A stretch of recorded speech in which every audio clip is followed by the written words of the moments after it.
আসসালামু আলাইকুম viewers, welcome back to my another video. আজকে আমি আপনাদের সামনে নিয়ে এসেছি নতুন একটি রেসিপি। আজকে আমি আপনাদেরকে করে দেখাবো কালা বোনা, গরু মাংসের কালা বোনা। এটা খেতে ভীষণ মজার। এটা যারা খেয়েছে তারা জানে এটা কতটা মজার। অবশ্যই বাসা আপনারা একবার ট্রাই করে দেখবেন, এটা খেতে ভীষণ মজার। তো চলুন দেখে নেওয়া যাক কীভাবে তৈরি করব। তো এখানে দিয়ে দিচ্ছি 1 কাপ পরিমাণ সরিষার তেল। তো এখানে দিয়ে দিচ্ছি কিছুটা পেঁয়াজ কুচি। পেঁয়াজগুলোকে আমি একটু গোল্ডেন করে ভেজে নিব। আমি এখানে 2টা তেজপাতা দিয়ে দিচ্ছি। আর এখানে মাংস নিয়েছি আমি 2 কেজি পরিমাণ।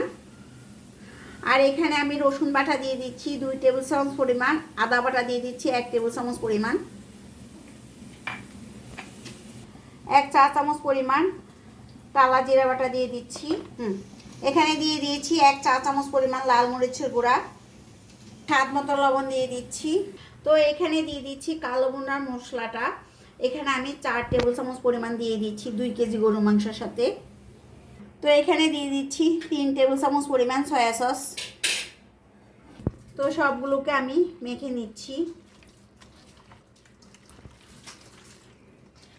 আমার ম্যারিনেট করা হয়ে গিয়েছে। আপনারা এটা চাইলে আধা ঘন্টা ম্যারিনেট করে রাখতে পারেন। এখন আমি সাথে সাথে করব। চলো, এর মাঝে আমার পেঁয়াজ বেরেস্তাটাও হয়ে গিয়েছে। এখন আমি এই যে মাংসটা যে ম্যারিনেট করেছি সেটা আমি সব দিয়ে দিচ্ছি। ভালোভাবে নেড়ে ছেড়ে দিচ্ছি।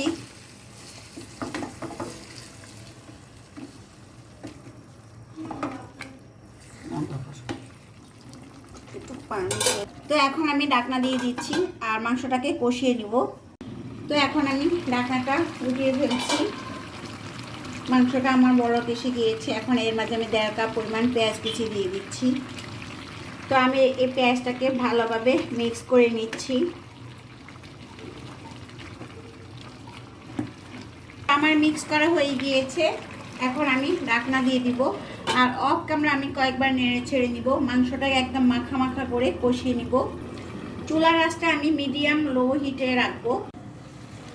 তো দেখতে পাচ্ছেন মাংসটা আমার কষানো প্রায় হয়ে আসছে। এটা মাখা মাখা করে নিতে হবে, তেলটা বের হয়ে যাবে। এটা আরও কষবে, মাংসটা একদম মাখা মাখা করে কষবে, একদম তেল বের হয়ে যাবে। আর এই মাংসটা অবশ্যই আপনারা নেবেন চর্বি আলা যে মাংসটা, সাথে চর্বিযুক্ত মাংসটা নেবেন, তাহলে এটার টেস্টটা ভালো আসে খেতে। এখন আবারও আমি লো হিটে ঢাকনা দিয়ে দিব আর অফ ক্যামেরা আমি কয়েকবার নেড়ে ছেড়ে দিব, কারণ এখন পানিটা শুকিয়ে গিয়েছে, ঝোলটা একদম লেগে যাবে একটু পর পর। এর জন্য অফ ক্যামেরা কয়েকবার নেড়ে ছেড়ে দিব। গেছে না আমার।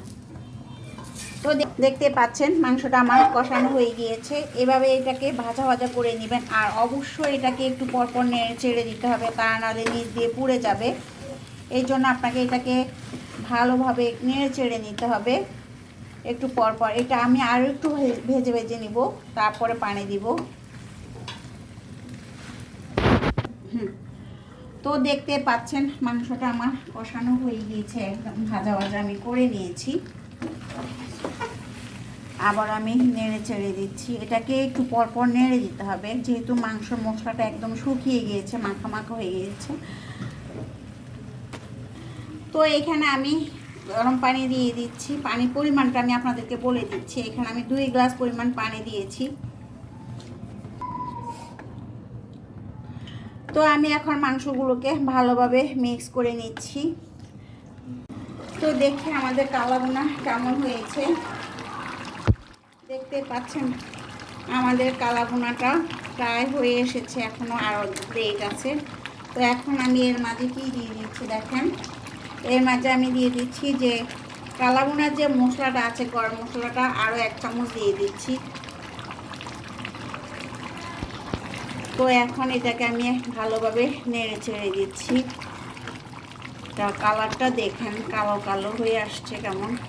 তো আমি এখন ঢাকনাটা নামিয়ে ফেলছি। দেখতে পাচ্ছেন মাংসটা আমার একদম পুরোপুরি প্রায় হয়ে আসছে। এখন এর মাঝে দিয়ে দিচ্ছি কালা বোনার যে মশলাটা, মেন মশলাটা, সেটা আমি দিয়ে দিচ্ছি 1 চা চামচ পরিমাণ।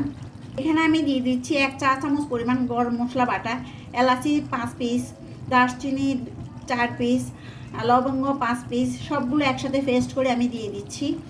দিয়ে আমি ভালোভাবে এটাকে মিক্স করে নিচ্ছি। তো আমার মিক্স করা হয়ে গিয়েছে। এখন আমি লো হিটে 5 মিনিটের জন্য ঢাকনা দিয়ে দিচ্ছি। এর মাঝে আমি দিয়ে দিচ্ছি সরিষার তেল 3 টেবিল চামচ পরিমাণ। গরম হওয়ার পর এখানে 5-6টা শুকনো মরিচ দিয়ে দিচ্ছি। তো এখানে আমি আরও দিয়ে দিচ্ছি পেঁয়াজ বেরেস্তা করে নিচ্ছি। পাচ্ছেন পেঁয়াজ বেরেস্তাটা আমার হয়ে গিয়েছে। এখান থেকে কিছুটা মাংস পেঁয়াজ বেরেস্তার মধ্যে দিয়ে দিচ্ছি। দিয়ে আমি 1 মিনিট ঢাকনা দিয়ে রাখবো। 1 মিনিট পর আমি ঢেলে দিচ্ছি।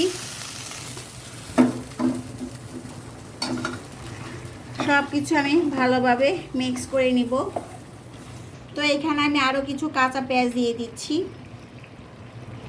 এখানে কাঁচা পেঁয়াজটা আপনারা স্কিপ করতে পারেন। এখানে আমি চামচ পরিমাণ কাঁচা পেঁয়াজ দিয়েছি, আপনারা এখানে এটা স্কিপ করতে পারেন। এটা টেস্টের জন্য দিই। এটা দিলে খেতে ভীষণ ভালো লাগে। নামানোর আগ দিয়ে যখন আপনি এরকম কাঁচা পেঁয়াজটা দিবেন খেতে ভীষণ ভালো লাগবে।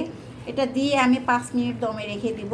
এর মাঝে আমি 1 চা চামচ পরিমাণ জিরা টালার গুঁড়া দিয়ে দিচ্ছি। 5 মিনিট রেখে দিব। আর এখানে আপনারা কাঁচামরিচ দিতে পারেন।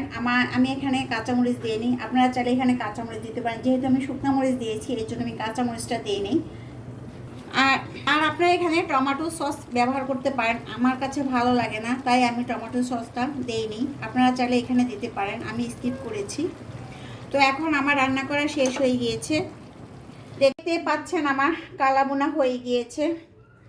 এটা খেতে ভীষণ মজার। যারা যারা এখনও খাননি তারা একবার বাসা ট্রাই করে দেখবেন। আমি ঘরে থাকা মশলা দিয়ে সামান্য কিছু উপকরণ দিয়ে আমি আপনাদেরকে করে দেখাইছি। তো আপনারা অবশ্যই বাসা একবার ট্রাই করে দেখবেন। এটা খেতে ভীষণ মজার। যারা যারা এখনও আমার চ্যানেলটি সাবস্ক্রাইব করেনি তারা অবশ্যই আমার চ্যানেলটি সাবস্ক্রাইব করে আমার পাশে থাকবেন। আর অল বাটনে ক্লিক করে নেবেন। যখনই আমি নতুন ভিডিও ছাড়বো তখনই আপনাদের কাছে চলে যাবে। তো আজকের জন্য এটুকু থাকুক। সবাইকে আল্লাহ হাফেজ।